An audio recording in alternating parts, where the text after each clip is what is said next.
I'm home. Oh, welcome home, Len. Luka! Where's... Kaito's with Mako and Ren and is working with Miku. So tonight, just me and you, Len. Luka!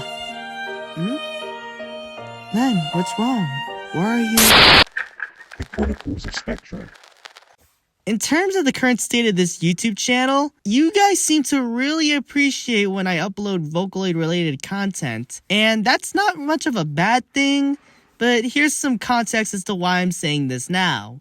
At the time of this video's recording, it has almost been an entire year since I've uploaded YouTube videos. I've had my ups and downs with content creating, but when it comes to Vocaloid, you guys seem to really like Vocaloid content. Now, this isn't me addressing the fact that I'm gonna stop making Vocaloid content because I don't have any interest in stopping, but I do want to clarify again that I'm a casual Vocaloid fan. Despite the fact that I've been a fan for over 10 years, my interest in other forms of media have skyrocketed to the point where I want to talk about other stuff aside from Vocaloid. But I've decided to make an exception for you guys. I've decided for every single month, I will make a video relating to Vocaloid. And it just so happens that for this very month, I will be breaking down a Vocaloid Doujin. You heard me right. A Vocaloid Doujin about lactation. I am not making that up. Now I'm going to be trying my best to not refer to it as the H word, so we're going to be calling it a lewd manga, because the YouTube algorithm really sucks. Anyways, this manga depicts our characters Megurine Luka and Kagamine Len, with appearances from the other flagship Vocaloid characters like Miku, Rin, Kaito, and Mako. The characters are depicted as roommates. Luka and Len decide that now that they're alone, they decide to commit some lewd acts. And given the fact that I mentioned that this is a lactated themed manga, if you've seen this for your own two eyes, you've probably bleached them by now. Now hear me out. I am a man of culture, but I do have my limits when it comes to size proportions. And goddamn, why did they draw Luka's breast so fucking huge? It's bigger than her fucking head. Luka, how do you live with yourself? You must be in pain 24/7. Those aren't G cups, those are infinite cups. It's like that one lady from America's Got Talent who used her breast to smash soda cans. Like, oh my god. Oh yeah, by the way, I didn't even tell you guys what this manga is called. It's called Just Be Breasts. Like, it's a play on words with the song Just Be Friends. Like, I believe that's what it's referring to, but why the fuck is it called that? Now, in terms of the pairing between Luka and Len, it is a very odd pairing. Now, I'm not going to be judging anyone's ships in regards to, Vocaloid and whatnot, because that can be pretty divisive. And even if I mentioned my own personal ships, I'm pretty sure I'm going to be flagged at, so I'm going to be playing it safe here and not judge this relationship as a whole. But goddamn, why are her breasts so huge? 20 plus pages are filled to the brim with her breasts just hanging out, and like literally I cannot show you guys what this looks like because I'm pretty sure you're just gonna be seeing a censor bar throughout the entirety of this video. I can't even show you guys faces because they're all covered in lactation and the titty juices that are coming out of Luka. Like, fuck, this is kind of gross.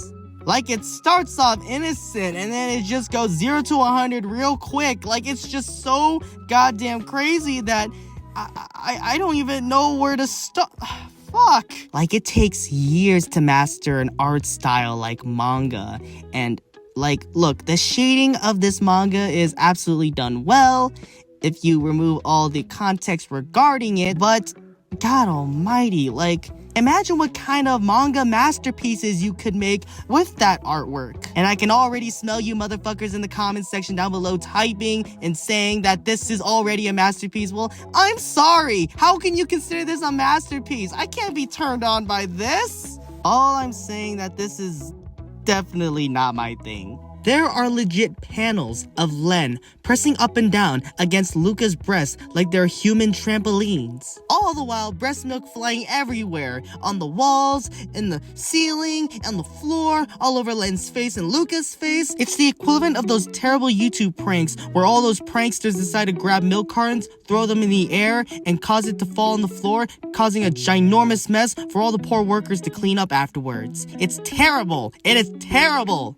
And just as things were about to get heated, our four main characters this time come barging in, coming back home, seeing Len and Luka in the moment. And I gotta say, it's definitely priceless. And that's essentially where this comic ends. All I gotta say is that I'm really sick and tired of talking about stuff like this, especially given the fact that I've already talked about this sort of matter within the fetish iceberg that I've covered, which led me into hot water with a cult that I've already disenfranchised. It's crazy how art could be drawn this good, yet executed in the worst way possible. I am fully aware that a lot of big name mangaka have started off illustrating and writing doujin fanfic, especially lewd fanfic. And if that's the case for this artist, I hope their artistry have exceeded beyond this doujin. To summarize, this is definitely not my thing, but somebody had to cover it on this platform. Like, I feel like I'm the only YouTuber who's ever covered this type of video, especially one based on just be breast. With that being said, I think we're at the end of the video.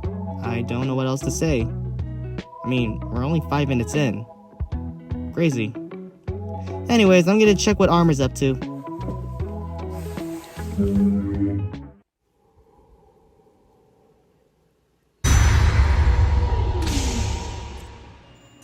And the space pirate returns. How you doing, Spectro Heliotic?